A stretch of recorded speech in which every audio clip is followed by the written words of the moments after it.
Hello students, मेरा नाम है राजन और आज हम पढ़ेंगे क्लास 9th की बिहेव बुक से first lesson the road not taken poetry का हिंदी एक्सप्लेनेशन, जिनके ऑथर हैं रॉबर्ट फ्रॉस्ट। चलिए कुछ रॉबर्ट फ्रॉस्ट के बारे में जान लेते हैं। इनका जन्म 26 मार्च 1874 को सैन फ्रांसिस्को कैलिफोर्निया में हुआ था और इनकी मृत्यु 88 ईयर्स की एज में 29 जनवरी 1963 को बोस्टन में हो गया था। इनके कुछ फेमस वर्क्स हैं, जैसे कि जो स्टोरी इन्होंने लिखी है और जो पोइट्री लिखी है, उसमें से बहुत सारी पोइट्रीज इनकी काफ़ी ज़्यादा फेमस हो गई थी, जिनके नाम हैं the road not taken, the death of the hired man, stopping by woods on a snowy evening, bending wall etcetera. तो ये सारे इनके नोटेबल वर्क्स हैं। इसके अलावा जो है इन्हें बहुत सारे अवार्ड से सम्मानित भी किया गया था, जिसमें से कुछ फेमस हैं अवार्ड्स जो इंटरनेशनल लेवल पे काफ़ी ज़्यादा फेमस है, जैसे कि बॉलिंजन प्राइज़ 1962 में इन्हें दिया गया था और पुलित्ज़र प्राइज़ भी। अच्छा, आपको एक इंटरेस्टिंग फैक्ट बताते हैं इनके बारे में कि ये जो पोइट्री है द रोड नॉट टेकन, इन्होंने मजाक में लिख दिया था एज ए जोक के तौर पे अपने फ्रेंड को लेकर के। इसके अलावा जो रॉबर्ट फ्रॉस्ट है, ये उन 5 पोएट्स में से एक हैं जिन्होंने जो है यूएस प्रेसिडेंशियल इनॉग्रेशन में क्या किया था, इस पोएम को गाया था। मतलब यूएस प्रेसिडेंशियल इनॉग्रेशन में आप समझ सकते हैं कि ये अपने आप में जो है काफ़ी इम्पोर्टेंस है। तो इस तरीके से उन्होंने जो है इस पोएम को जो है अपना इनॉग्रेशन में गाया था। इसके अलावा जो रॉबर्ट फ्रॉस्ट हैं, ये बेसिकली जो है नेचर पोएट के तौर पे जाने जाते हैं, यानी कि इनका जो ज़्यादातर पोइट्रीज़ होती हैं वो नेचर बेस होती हैं। ओके, चलिए तो शुरू करते हैं। द रोड नॉट टेकन, इनके बारे में हम लोग पढ़ते हैं पहले। This well known poem is about making a choice and the choice that shape us. Robert Frost is an American poet who writes simply but insightfully about common ordinary experiences। मतलब ये कि जो है ये पोइट्री है एक तरीके से चॉइस बेस है, यानी कि एक तरीके से जब आप कोई डिसीज़न ले लेते हैं तो वो डिसीज़न ही आपका फ्यूचर बनाता है। यानी कि आप एक बार जब किसी चीज़ को निश्चय करते हैं करने के लिए, तो वो आपका डिसीज़न ही ये प्रूफ करने की कोशिश करता है कि आप आगे चल के जो है क्या बनेंगे। यानी आपका सही चॉइस ही आपका सही शेप देगा, आपके सही फ्यूचर का निर्माण करेगा, और गलत चॉइस आपके गलत फ्यूचर का निर्माण करेगा। इसीलिए हमें सोच समझ के चॉइस करना चाहिए, डिसीज़न लेना चाहिए, ताकि हमें आगे चल के पछताना ना पड़े। इसी चीज़ को लेकर के रॉबर्ट फ्रॉस्ट ने जो है इस पोएम में लिखा है। तो चलिए शुरू करते हैं line by line. Two roads diverge in a yellow wood, and sorry I could not travel both, and be one traveler long I stood, and looked down one as far as I could, to where it bent in the undergrowth। यहाँ author क्या करते हैं कि सुबह सुबह जो है वो अपने घर से या कहीं किसी रास्ते से होके जा रहे होते हैं। अचानक से वो एक ऐसे मोड़ पे पहुंचते हैं जहाँ पे 2 रास्ते जो है डाइवर्ज हो रहे हैं, यानी कि बट जा रहे हैं। और कहाँ बट जा रहे हैं? येलो वुड में। येलो का मतलब यहाँ पीला है और वुड का यहाँ मतलब जंगल से। यानी देखिए, जब जंगल में पीलापन कब आ जाता है? जब ऑटम का सीज़न होता है। यानी कि जो है ऑटम के सीज़न में जो है वो एक ऐसे मोड़ पे मॉर्निंग के टाइम में जाके खड़े हो जाते हैं जहाँ से 2 रास्ते जो है जंगल की तरफ चले जाते हैं। और चूँकि जो ऑथर हैं वो एक ट्रैवलर हैं और वो अकेले हैं, इसलिए वो एक समय में दोनों रास्तों पे तो जा नहीं सकते।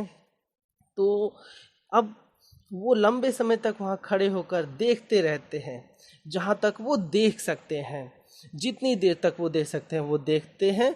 वो रास्ता, वो किसे देखते हैं? उन रास्तों को देखते हैं कि वो रास्ते कहाँ जा रही हैं। और एक लंबी दूरी तक जाने के बाद वो रास्ते जो है झाड़ियों के पीछे जंगलों के अंदर एकदम छुप जाती है। अंडरग्रोथ, अंडरग्रोथ का मतलब झाड़ियाँ या जंगल आप बोल सकते हैं। ओके, नेक्स्ट स्टेंजा देखते हैं हम लोग। Then took the other just as fair and having perhaps the better claim, because it was grassy and wanted wear. यहाँ वांटेड वियर का मतलब अनयूज्ड है, यानी कि कभी ना चला हुआ। Though as for that the passing there had worn them really about the same. Okay, अब इसमें ऑथर कहते हैं सेकेंड स्टेंजा में कि अब वो दूसरे की तरफ देखते हैं, दूसरे का मतलब जो दूसरा रास्ता रहता है उधर वो देखते हैं, वो भी बिल्कुल उतना ही साफ रहता है जैसा कि पहला वाला रहता है, और शायद जो है ये उससे थोड़ा सा बेहतर भी है। क्यों? क्योंकि जो है वो काफ़ी ज़्यादा ग्रासी हो चुका है, यानी ग्रासी मतलब उस पर जो दूसरा वाला है उस पर भी घास जम गए हैं। इससे ये पता चलता है कि वो अनयूज्ड है, यानी कि उस पर कम चले हैं लोग और वो साफ है। जहाँ तक इस रोड पे चलने की बात है तो वो बिल्कुल वैसा ही लगता है जैसा कि जो पहला वाला रहता है, यानी बिल्कुल सेम वैसा ही लगता है। जितना घिसा पहला वाला रहता है उतना ही घिसा दूसरा वाला भी रहता है। घिसा इन द सेंस कि जितने लोग उस पे मतलब वो जितना क्लीन था उतना ही क्लीन दूसरा वाला भी था। इस तरीके से सेम लग रहा था, वो दिखाई दे रहा था। ओके, नेक्स्ट देखते हैं।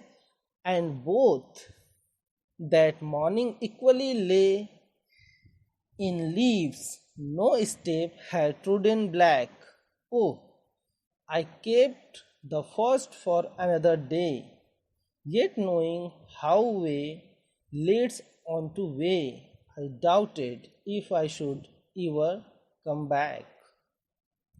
अब कहते हैं कि दोनों रास्ते जो मतलब मॉर्निंग के टाइम बिल्कुल वैसे ही इक्वली हैं, मतलब बराबर दिखाई दे रहे हैं, यानी उन पर बिल्कुल उतने ही लीव्स हैं जितने पहले पे, यानी दोनों रास्तों पे सेम लीव्स हैं, पत्तियां वैसे ही पड़ी हुई हैं। ऐसा लग रहा है जैसे कि उस पर एक भी कदम नहीं चले गए हैं, वो बिल्कुल जो है साफ सुथरे हैं।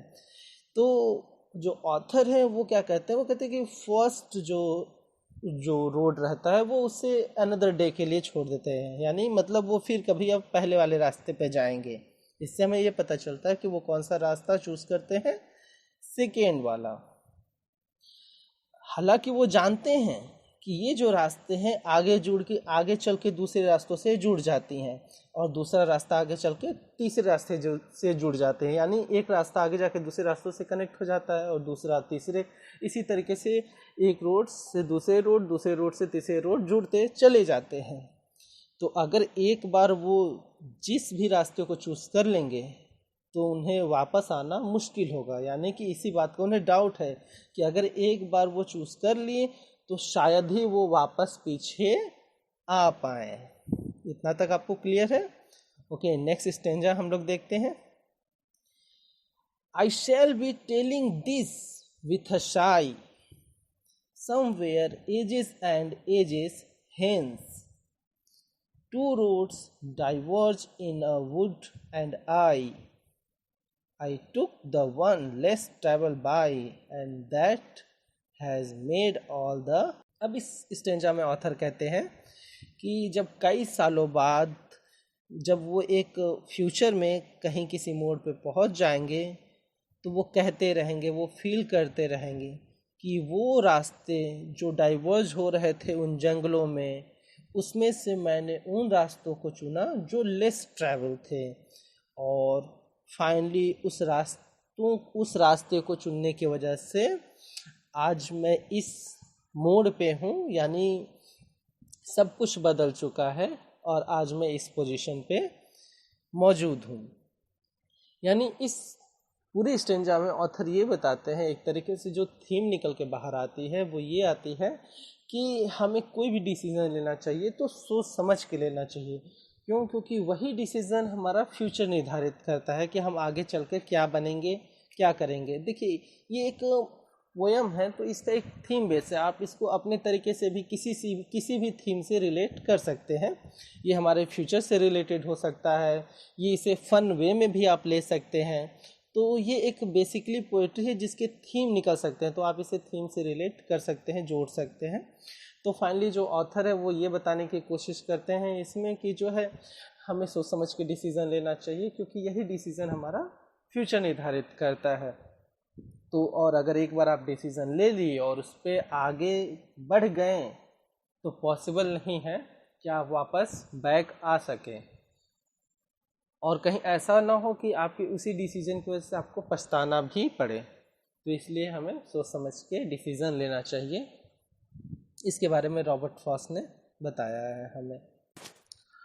आपको ये वीडियो कैसा लगा आप हमें कमेंट सेक्शन में बताएं और सब्सक्राइब करें हमारे चैनल को अगर आपको यह वीडियो अच्छा लगा तो, और बेल आइकन को प्रेस करें।